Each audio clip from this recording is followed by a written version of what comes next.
Hello everyone, this is CounterYolo, bringing you another video talking about Star Trek Online. And in this video, I'm going to go over my top 10 quality of life improvements that I hope that the game changes to make it an awesome game in the next couple of years. So in this video, I'm first actually going to talk about the new fleet that I'm heading up called Beta Squadron Elite.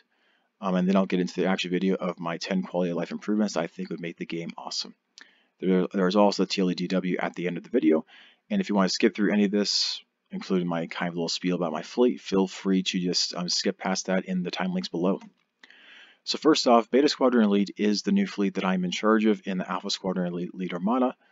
Cool things about the lead fleet in this Armada now is that it started just in August of last year, and in just 1 year, we've managed to get a Tier 4 starbase and Tier 4 colony, along with maxing out the Tier 3 facilities of everything else inside of the fleet. Alpha Squadron really has most of their events in the afternoons and evenings of the Eastern Standard Time zone, and so there's players like me that's a bit harder to actually accommodate for. And so the fleet that I'm in charge of now, called Beta Squadron Elite, we're accommodating the events in those other time zones. So AEST evenings as well as EST mornings, which is basically the same time in general. If you join the fleet, you'll have access to AC Armada amenities as well. And you'll have access to me for science and tanking builds, as well as my number 2, Ryashi, who is an expert on escort builds and escort piloting, for those of you that are interested in those different types of things. If you're interested, feel free to send us your in-game handle, your main character that you want to be using, and the reason why you want to join, to either me directly inside the game, to our fleet email, or to the actual channel email here, or you can send it directly to our Facebook page, facebook.com/group/Squadron Elite Beta. So yeah, if you're interested in all that, feel free to send us your stuff, and we would be happy to have you join our awesome young fleet.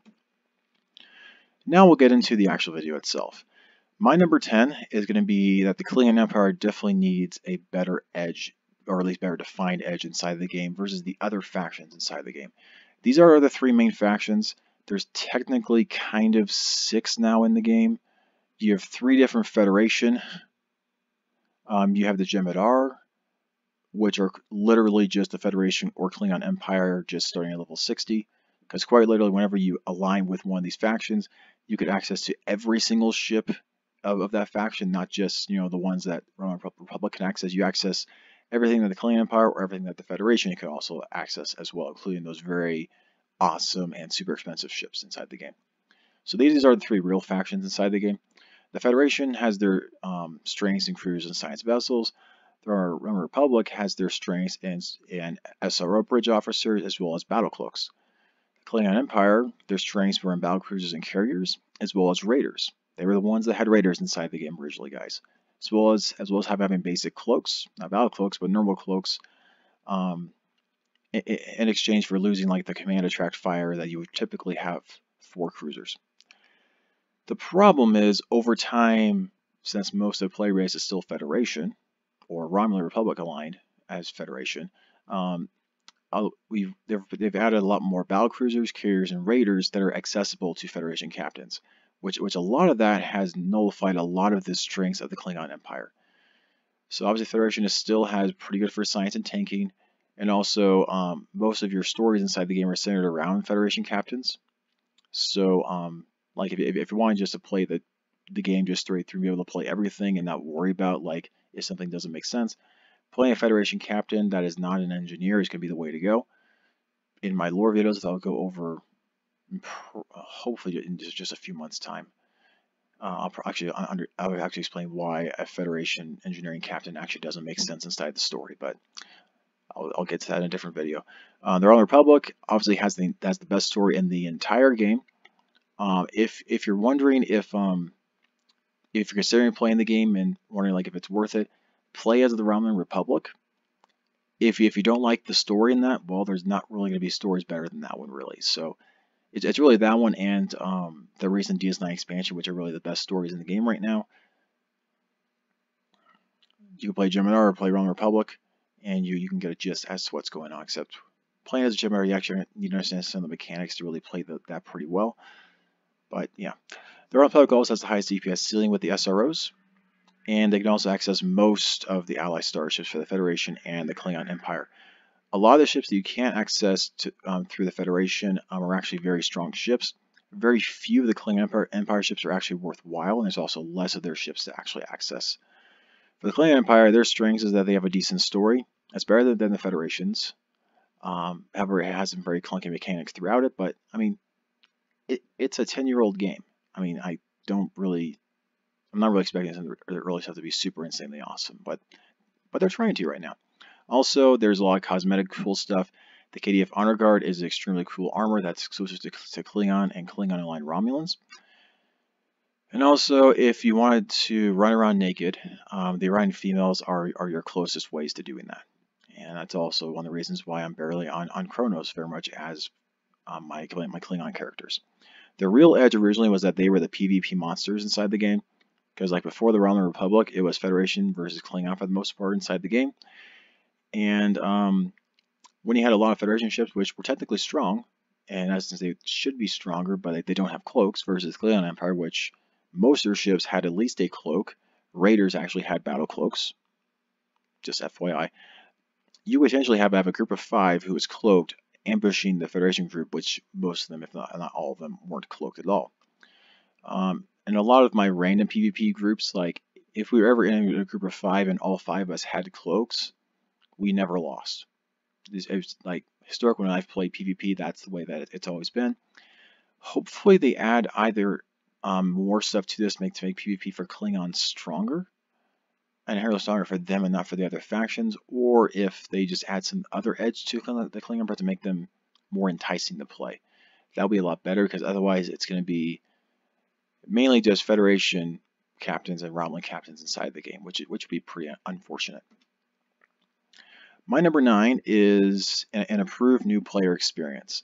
A lot of the developers, especially in a couple of recent 10.4 weeklies, they've been addressing that they've been struggling with this, and they're like, a lot of our stuff is super outdated. Like, when I started back in 2013 playing this game, not because I was a person that didn't like the subscription stuff before, but that was when I started college. I left home, and I finally had access to a lot of the online games out there. And so, as a fan of Star Trek, I'm like, hey, I'm bored in college right now, getting straight A's and not worried about stuff. Is there some fun stuff to do online? And I found Star Trek Online. Saw that, hey, it started free to play, so I'm like, cool, I'll go ahead and start it. I would have paid the monthly subscription.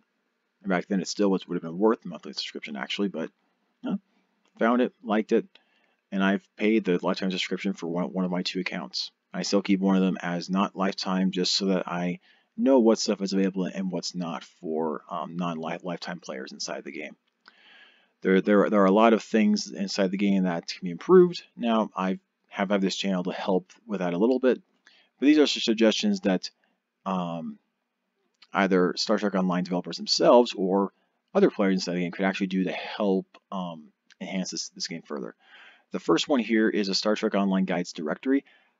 Before the 26th, I did not know that this actually existed at all, which is, I guess, really bad of me, but if it doesn't exist and people aren't talking about it, and Cryptic actually wants people to use it, they probably should be updating it. Also, holodeck simulations would be another way to get around a lot of the stuff inside the game.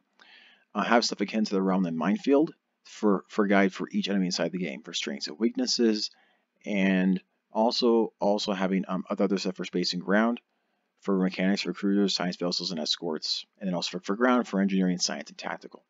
I think that'd be pretty good to have some basic little holodeck simulation stuff as well available to captains to help them further. This could even be potentially a Foundry challenge to make some really cool stories that highlight these different strengths and weaknesses and strategies inside the game. Another way around this that Cryptic could do, but would be pretty hard, would be to have an organic story solution to it. So like adding stuff in the very beginnings of all the stories, modifying them a little bit so that the different stories teach you a lot of different basic mechanics inside the game better. Some of them do an okay job.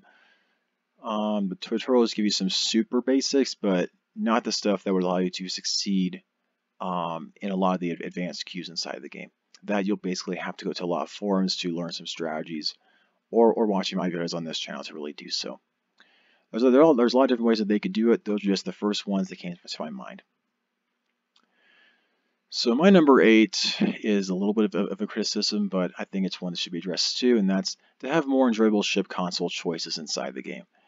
These are ones over here that are pretty straightforward in terms of what people are going to suggest for you to do for the different consoles.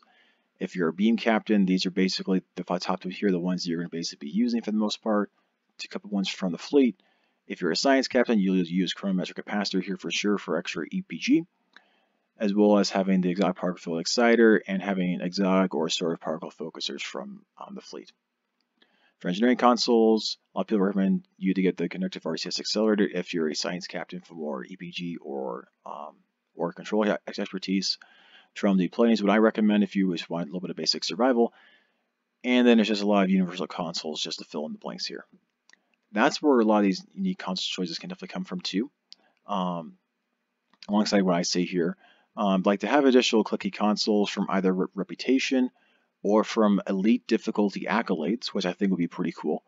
Would also be nice to add too. Plus, we're obviously going to have more earnable event ships that have cool, unique stuff that might be clickable, and maybe another weekend store thing like the iterative structural capacitor, which is the reliably able to get free clicky console available to captains right now. That's actually good for survival. Or they can just add more passive console choices, like having more ones with bonus damage, more with bonus damage resistance rating. That is not a clicky. One that actually just passively has bonus damage resistance on it. Ones that have bonus percentage damage resistance rating. That would be pretty interesting. Or ones that actually just have a straight passive bonus shield resistance. Add consoles like this, and that could add some unique variety to the game. That could also potentially break the game, but I think that would just add some cool stuff too. Additionally, having more space and ground traits like immunity response and adrenal release that are actually traits that you can activate to add some additional cool stuff to you. Immunity response, you get additional damage resistance rating on ground, but you can't heal. And that's a toggle one. Same with adrenal response. You take more damage, but are able to deal more damage. You basically enter a berserker mode. Yeah, stuff like that would be pretty cool. My number 7 is weapon equality. There's a lot of weapons that are really hard to use, other ones that are fairly easy to use.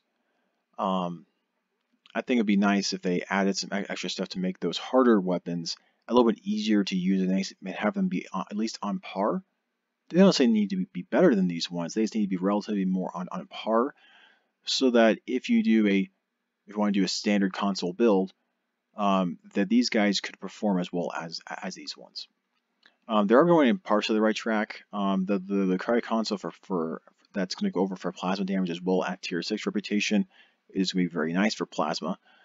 Tetrion technically has lobby console stuff that allows them to be sort of on par, but very few people are going to be investing lobby to get those lobby consoles. So, and then of course torpedoes. I think it just allowed them to fire faster and it's allowed you to have the old spread plus high yield combo that used to exist inside the game but no longer does. I think bringing those back would be a good way to go. And also the protons, like I've mentioned many times on this channel, allowing for craftable proton weapons and crafting proton tactical consoles, and to compensate for this, to lower the damage on the Dyson cannon. Simply because they mentioned so many times on stream that it's hard to balance that. Well, if you're already able to easily enhance it just like any other weapon, then you can treat it like any other weapon inside the game. And I think that's the way that it really should be. But that's just me personally. So my number 6 is for the more player as account focus. This is something that they mentioned at Star Trek Las Vegas, that they are moving towards this, that they aren't doing this initially, but they are going to be moving towards this in the future. Now, right now, the only stuff that's really account unlock focus inside the game is C-Store starships, including the Tier 6 Mastery Unlock that they tried out with Jem'Hadar, which I didn't really do because most of those ships completely sucked for tanking. And also in-game events like the Summer Event, Winter Event, Anniversary Event, Weekend Event, and probably other events that I'm not thinking about inside the game. Basically, everything else is either stuff that you like that you're able to access, which is bound to account, or that it's bound to character on pickup. There's a couple ways that I see Cryptic able to go with this in the future. You can go with the bound to account option, and that once you claim stuff from like from the lobby store, from the exchange, and actually pack it, uh, um, that it's still bound to account instead of bound to character, but it's repackable. So like for instance, like with Starship, like if you unpacked it and now it's on your character, you might be able to repack it and send it to another character. This is like in terms of mechanics inside the game, this is probably the easier way for them to go. Actually, I would prefer them to go this other way, but if they wanted to do less manpower, this would be the way to go, so that that ship actually still means something and the economics wouldn't actually go down for the different values of different ships inside the game. But they would still be able to be like, fine, you open it on the wrong character. Well, you're still able to use it on another character on your account. Like for instance, if you bought something for a Jem'Hadar character and you realize, well, I want to use a Jem'Hadar Vanguard character now. But you're like, well, my valuable ships are on my Jem'Hadar character. Well, maybe being able to repack them, move them over to your other character could potentially be an option. The other option, more complicated, but the other mechanics in the game already. So being able to claim a starship and from lobby store, exchange, whatever, and then work up to tier 6 mastery. And once you get to tier 6, then that console, the trait, and the starship is available to all of the characters. If it's a starship which is not available to the opposite faction, then the console and trait is still available to them through that. Now this will be complicated for tier 5 starships because tier 5 starships don't actually have a tier 5 mastery. You have to get tier 5 in order to be able to have any of the general stuff to level up with them, and they don't have a tier 5 thing, so that would be a little bit more complicated for that.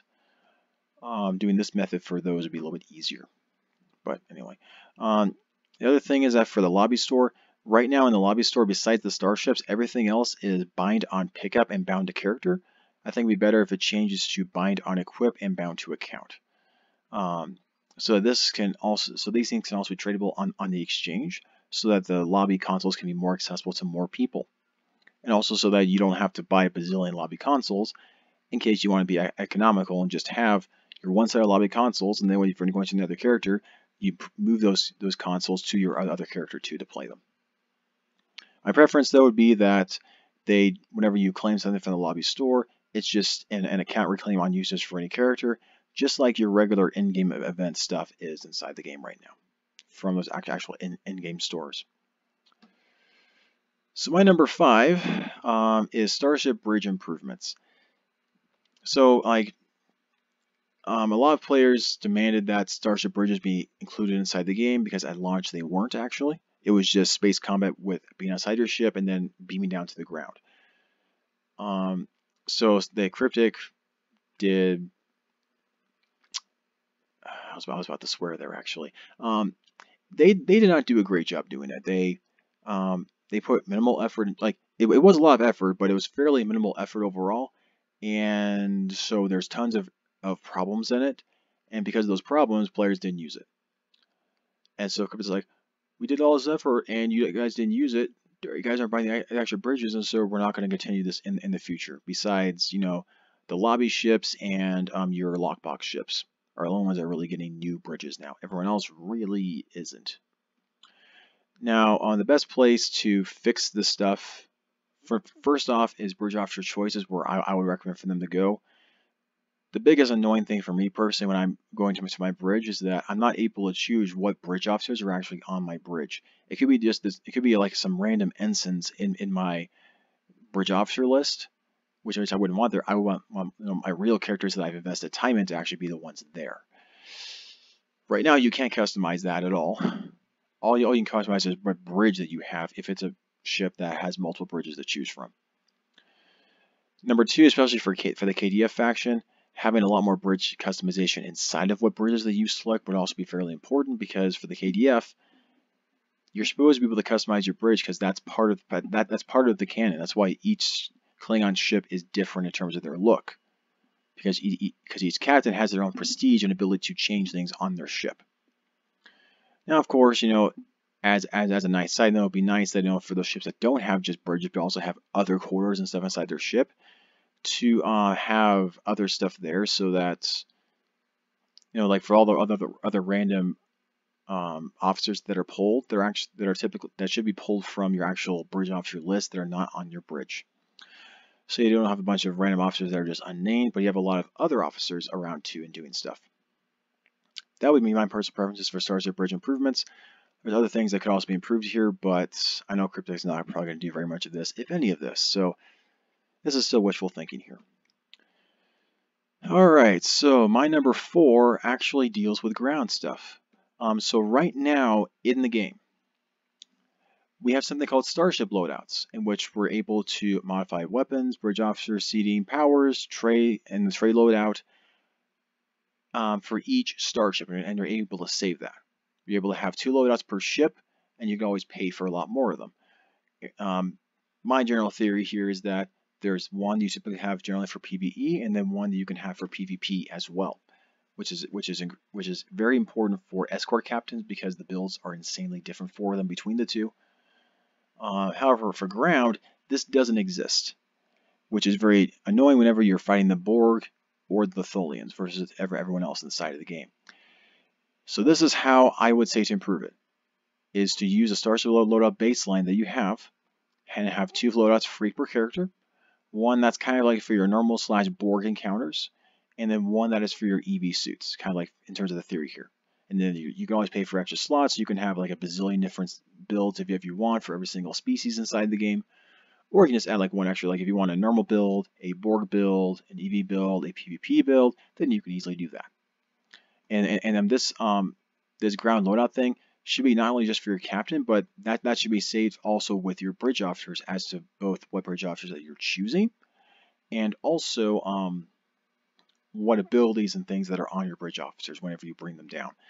The reason why I have this right here as number 4 is because I see this as the biggest problem with random TFOs going into Age of Discovery. Because of this lack of build loadout stuff, like you might get beamed into a new car map and you have to struggle to quickly try to get an environmental suit on. Or if you don't have one in your inventory, now you basically can't play the map at all. Because we're having ground maps as part of the random system, this is where I see the biggest problem coming from. And this is my simple solution, even though it's probably going to take a lot of coding for them to do it. It's coding that already basically exists inside the game. That they would just have to modify for ground combat, and they'd be able to do it just fine. But that's just my own personal opinion. Number 3 is one you've heard probably about from me for a little while, is Star Trek Online lore improvements and clarification. So right now, inside Star Trek Online, like stardates for fleets are continuing on every single day. Inside for missions, however, they're basically without stardates, or their stardates and dates in general are inconsistent. We've had a lot of inconsistent information from Cryptic over the years as to what date we're actually in, like at one point in timeline are different missions going on, which captains are actually doing what missions, and so on. It's totally fine if they want to change stuff, or they want the technical year to be different than what the real mission years were, but we just need clarification on it. So this is my easiest ways to potentially address this stuff. First one is to add a new Jake Sisko book to the game, to officially tell them the STO canon as it is currently, which can also address what I've already deduced as to what most of the captains' races and genders are, and also their names. Or if they don't want to do a book because they might not make enough money off of that, they can just add their weekly lore stuff to be from Jake Sisko going forward, or for some of their weekly lore stuff to be from him as well. Number 2 is that you can easily add a new STO lore video stuff. Back when because I'm going through all like 3,600 posts from Cryptic over the past 10 years, I realized early on that IGN used to have some links to some stuff on the Cryptic website that referenced some videos that Star Trek Online used to have out, explaining the road to 2409 and different videos along with that. Maybe they were horrible videos and that's why they took them down. But now, unless you really take the time to read everything, and I'm in the process of trying to read everything because there's a ton out there, you don't really know the whole Star Trek Online lore. And if you're wanting new players to be able to come into the game, having them to be able to fairly easily access the lore inside the game in a very concise manner is very, very, very important. Number 3, to easily address this, you can also just add new start dates to every single mission inside the game. And say, okay, we're adding these start dates, and then you can say later on, sorry, we need to change the timeline a little bit more, and so we need to adjust these start dates. And you can basically be like, oh yeah, these are continued reverberations from some stuff dealing with like the Anoraks and some of that timeline doohickey stuff going on there. And then number 4, you can always just add a new diagram for the Star Trek and Star Trek Online timeline for the game. I don't personally like the timeline stuff as much. I prefer a video or a handout with more descriptive stuff, but a handout or a diagram is still nice as well. Alright, so my next point here, number 2, is cross-console and PC game integration. Developers have been mentioned several times that this is one of their biggest mistakes whenever they went to console, to Xbox One and the PS4, was that they didn't make it cross-console compatible. The reason why they aren't is because they literally had to make brand new code for console, and so in order to make it cross-console, they would have to rewrite the code again for all 3 platforms, which would take a lot of time and a lot of money to do so. My personal standpoint as to why they should is because it will keep the game around for much longer. You won't, like, if the game becomes less popular, well, it already is to an extent, but if it becomes even less popular on one of the platforms, if they're all connected, then you can still keep the different platforms running still as one of the platforms is getting less popular. And so it can be around a whole lot longer. Big advantages to doing this is that you kill 2 birds with 1 stone, basically. Because with this integration, it is already high demand. It can allow for a lot more fleets to be around as well as because since you have to redo the entire Star Trek Online code, you can allow to fix other issues like being able to allow cross-faction armadas, cross-faction operations inside the game. Doing this at the same time can help them to consolidate a lot of their efforts into one go. Additionally, what this can also do is to allow PC players to use console controls inside the game. This is not currently possible, but if they did this, they can easily allow PC players to use console controls, which I think could be pretty cool, with more PC players trying out console controls, seeing how they like it, and then giving a lot more input into Cryptic as to how the controls are faring versus their neural PC controls, and how they can also give them additional ideas in order to improve that in the future. I think that'll be very good and very influential for Cryptic, so that their player base can help troubleshoot for them. I think they already can do that to some extent, but having their PC player base helping with console controls would be very valuable for them, especially because, you know, a lot of like the issues with consoles is not being addressed right now, sadly. If they combine it all into kind of like one thing, their issues would be addressed a lot more, and it'd be a lot more frequently addressed in a much faster manner. All right, so my number 1 is one that most of you probably wouldn't even think about, and it is colorblind mode. Now, here's where I'm coming from. Typically in this game, most people that are playing it are married men in their 30s to 50s, and single college men like me in their early to mid to late 20s and 30s. This is important because 8% of men around the world are either color deficient or color blind, and so a lot of the like aesthetics inside the game, they either can't appreciate, or it's actually much harder to do and to utilize inside the game. Like, for instance, as I mentioned before, the difference between very rare and ultra rare, for the rarities in terms of the color, I cannot tell the difference between those two. I know that there's supposed to be 2 different like reddish colors, but I can't tell. Colorblind modes are a lot of work inside of games, which is why there's a lot of games that don't do them. However, it can allow them to have a lot more inclusivity inside the player base. There actually are a decent amount of people who are color deficient or colorblind and do play a lot of video games out there.